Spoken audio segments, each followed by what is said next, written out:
Hello, IGN. This is Jose Otero. I'm here with Schneider, and we are going to be talking about a very interesting game that got announced this morning, Per. A new Zelda spinoff. Yes, a Zelda spinoff with Tecmo, Koei, and the Dynasty games. We're just stopping right here immediately because we don't know what that jewel is right there. Well, you know, it looks like one of the jewel switches from the Zelda series, whether you raise water levels or unlock doors, right? This could be either that, like it unlocks something, or it could simply be a safe spot or a, you walk past get power-ups, get stuff, health. Yep.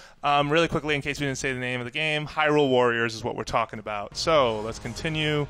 You get the lead up to Hyrule Castle, which has a really ugly gray gate in front of it now, but whatever. I mean, usually Hyrule Castle looks way more inviting. This looks a lot more guarded, like something is about to happen. And you can see there was a battle before. You see the arrows there and the kind of shields broken propped cover. up there. Yep.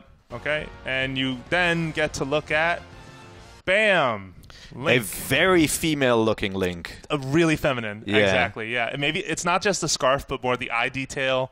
A lot more feminine than I was expecting. But one thing that's still, the same from the Zelda series is Link likes pots right there in the back next to the tree. See that pot? Yeah, there it is. There you go. So pots are in the game as well, presumably holding hearts and rupees or whatever you can find. All right, so continue forward, and we get to see a lot of Bokoblins. Bokoblins, excuse me. Good Thanks. one. I make these names up. This is the you should have totally run with it. This is the Skyward Sword variety. My least favorite design, honestly, for the Bokoblins. I wish they had gone back to I agree. But whatever. Oh, he's got a little in the corner there, right? You've got sort of a meter going on. You got a bomb. You got 3 hearts. Okay. Yep. And you just saw like a power swing. Yep.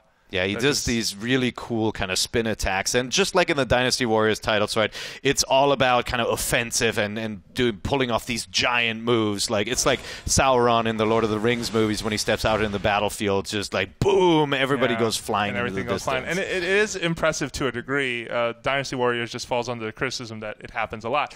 Actually, look back there, and you see other folks fighting alongside him, but you don't see them up close, so we're going to wait a second. Also, those blades of grass look just like the ones out of Wind Waker. It's just interesting because a bunch of art styles are happening here. It's Skyward Sword. I feel like part of the character model, at least the way he was posed a second ago, reminded me of Twilight Princess, and then you see like other details from other games. Yeah, and very Dynasty Warriors too. But you also saw the bombs just now before. Link was just popping out bombs, just using them as projectiles against his enemies. And here he's fighting a Lizalfos, similar model to Skyward Sword. Again, the variety with rock armor on his arm there. But as he's fighting him, you notice the difference in setup, right? Dynasty Warriors is all about offensive. Like you're not having this kind of Skyward Sword play where he blocks you with the arm. You got to figure out how to swipe them from the left side. It's very, very different here. It's all about just slash, slash, slash. Yeah, and if you look, he has a potion this time equipped in the top left, and more hearts. So presumably you're sort of powering up Link as you play. Red potion. Because he has 3 at the start. Yeah,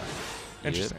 So we have a different weapon here, Fire Rod. He's back to bombs. This looks cool, admittedly. You're sending them flying in the air, and then these columns of fire are spinning around and just making things go all over the place, just trying to make sure we didn't miss any other detail. This is also one of the rare indoor environments, so it looks like something happens there. If you go back, you can see one of the Bokoblins holding a shield, right? Keep on going back a little bit more. Oh, right there. There's one to the right. You see different, you see the different varieties, some wearing helmets, some wearing shields, just to give it a little bit more of a, unique feeling so that it's not all just the same strategy used on all these guys, presumably. And no friendly fire. The Hyrule soldiers are unscathed. Yeah. Do you see them underneath so the you can also get a good look at his sash here, right? He wears this blue sash to show that, either he's on the side of the Hylian troops here, all dressed in blue in the background, or maybe this is one of your costume upgrades, and, it has the crest on it there as well. Yeah, he's also got shoulder armor on one side.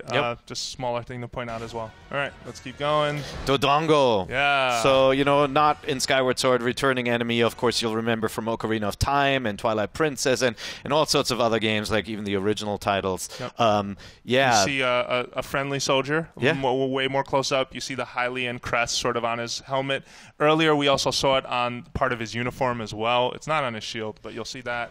And the design of the enemies is much more Dynasty Warriors, much more human than the kind of caricature soldiers that you would see in Zelda games, right? I mean, these guys look very realistic. Yeah, and look, this battle is actually taken away. If that's Hyrule Castle in the top right over the Dodongo shoulder, this is happening again somewhere else, either in front or around that area. Really strange. In one of the ruins. Yeah, and I think that's the big attraction of this game is, of course, they get to use all these locations, all these enemy types from the Zelda universe. And the Dodongo here, the model actually looks a little different. You can really see the exposed kind of like crystal shoulders on this one. So they definitely redid this one a bunch. But we don't know what the weaknesses are, whether they're the same as in the Zelda games, right? In Ocarina of Time, you got to throw a bomb in this guy's mouth. In Twilight Princess, you got to hit him on the tail. It doesn't appear to be the case here, right? So they changed things up for sure. All right, next we have there's a Hylian shield. All right, and a bunch of people about to get wrecked. His health bar's longer. His heart meter is also way longer, just going by the UI. And then, boom! Yeah, nice little spin attack. Sends everything flying, most of the front wave. Just going to go back and slow-mo it for you guys just to get a little look. And I'll say this, I mean, the Dynasty Warriors series is kind of, you either love it or hate it. It's all about big, fighting big amounts of enemies, and it can become really repetitive. But if they keep this fresh by letting you unlock these really powerful moves, it could be really interesting. Speaking of unlocking things, we have a treasure chest coming up next. Yep. And Pear had a really good theory for this. Wait, check out just a little closer look at Link here, since this is one of the few high-resolution shots. A lot of blue. Yeah. A lot of blue all over the place. That sash looks so Ganondorf to me. Yeah. It looks like Wind Waker's kind of Ganondorf sashes. And, yeah, when he's riding on the horse. Yep. Yeah, absolutely. Really interesting. All right. Yeah, some chainmail going on there, too, with the armor. This is a funny reveal, by the way. It's like they build up this, what is in the box? And then you get to the most generic screen of like a placeholder title. Obviously, the name of the game is not yet final. Sure. And, just another closer look at the feminine sort of looking Link again. So, yeah, it'll be interesting to see if this follows in the footsteps of some of the Dynasty Warriors titles, like you unlock weapons here, like at the end of a battle you get the next big weapon for the next battle. Or you find a weapon in mid-battle and just have, although it is weird to have this sort of moment in the middle of all the chaos, but whatever. And if you haven't played one of these titles before, they're not like Legend of Zelda games where you have all these puzzles and you don't have this adventure exploration. It is battle-based, right? So it's almost like a one-player fighting game, you against the rest of the world. But, some of the titles, like the Empire's titles, added these strategy elements. So it'd be really interesting if they actually had some strategy stuff in this game as well, where maybe you can control troop movement in Hyrule or do some of that stuff that gives it a little bit more depth. And to make sure they include none of the dialogue that Dynasty Warriors games are known for. Like Nintendo Treehouse, if you're listening, please don't let that happen. It's really interesting. Really interesting project, though. And we also don't know who else is playable. We don't know. There's a lot we don't know. What else is interesting about it to you? Sorry, not to cut you off there. No, what's interesting to me is that the issue Nintendo has is getting third parties on their Wii U, on the platform, and so forging these alliances with established houses in Japan be great if there's some US and UK developers entering as well. But this is smart, I think. Giving them the elements that make a Nintendo fan buy a game, namely the characters and the worlds and the music and all that. And we should talk about the music in a second. The music was really bad in this trailer. But then letting the developer actually do the game that they know best, right? Yeah. Which is something Nintendo would never make this game themselves. Sure, but will this devalue some of Nintendo's core brands? We'll see. Just because who knows how the quality level of Dynasty Warriors, the expectations are not super high, but we're holding out judgment. Obviously, we'll wait to see how this turns out. All right. Well, thank you for checking out this Rewind Theater of Hyrule Warriors. For more coverage on Hyrule Warriors and all things Wii U, keep it right here at IGN.